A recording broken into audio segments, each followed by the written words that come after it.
আসসালামু আলাইকুম। আজ চিকেন দিয়ে আলু কষা করবো।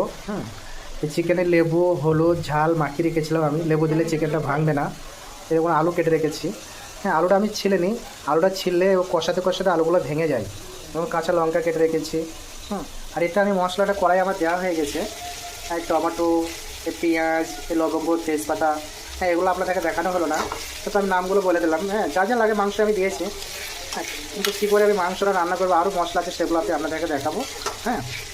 তা 10 মিনিট পরে আবার ফিরে আসছি আমি। আদা রসুন পিষে রেখেছি। যেমন মশলাটা লাল লাল হয়ে গেছে, পেঁয়াজটা গলে গেছে, টমেটোগুলো গলে গেছে। আদা রসুন পিষে রেখেছি, আদা রসুনটা দিয়ে দিচ্ছি। আদা রসুনটা নেড়ে নেবো। আদা রসুনটা নেড়ে নেড়ে আদা রসুনের ঘ্যানটা কেটে যাবে।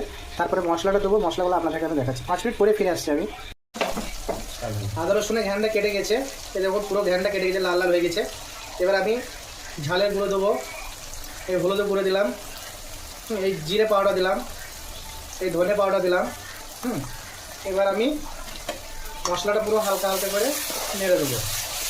গ্যাসের ভলিউমটা অবশ্যই আপনারা স্লো পয়েন্টে দেবেন। মশলাটা জ্বলে গেলে ভালো লাগবে না খেতে। মশলাটা পুরো পাক হয়ে গেছে। এবার আমি চিকেনটা দিয়ে দেবো। চিকেন দিয়ে দিচ্ছি। চিকেন আপনারা লেবু দেবেন, চিকেন জিন্দেগি ভাঙবে না।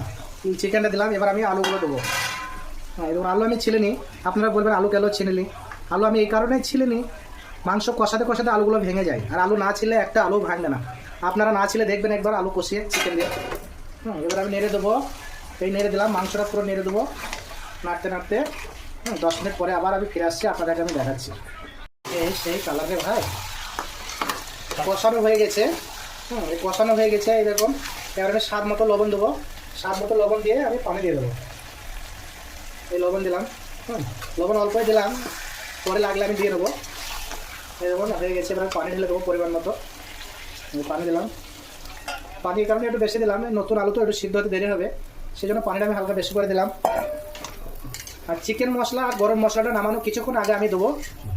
ওটা আপনাদেরকে আমি দেখাবো। পানি দাম হয়ে গেছে। এবার আমি ঢাকনা দিয়ে ঢেকে দেবো। এই ঢাকনা খুলছি আমি। তরকারি হয়ে গেছে।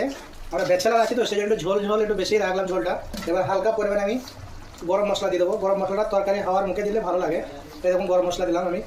গরম মশলা দিয়ে এই নেড়ে দিলাম। নেড়ে দিয়ে আমি নামিয়ে নেবো।